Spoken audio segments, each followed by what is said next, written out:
Here's how to download CapCut APK file. Go to your browser and search for CapCut APK download.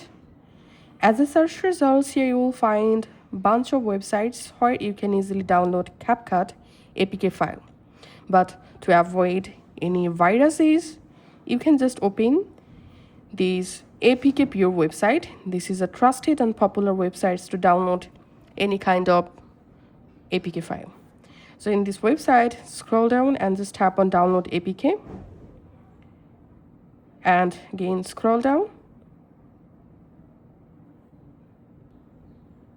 and here you find two different options to download CapCut APK file.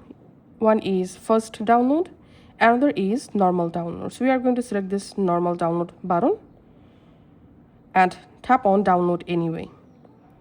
And finally, here we can see the CapCut APK file is now downloading. Once it's downloaded, to find out the APK file, open the File Manager app on your Android phone, and you can just select Install APK file, and here you will find your downloaded CapCut APK file. Just tap on that and tap on Update or Install to install the CapCut from APK file. So this is how you can actually do it. Thanks for watching.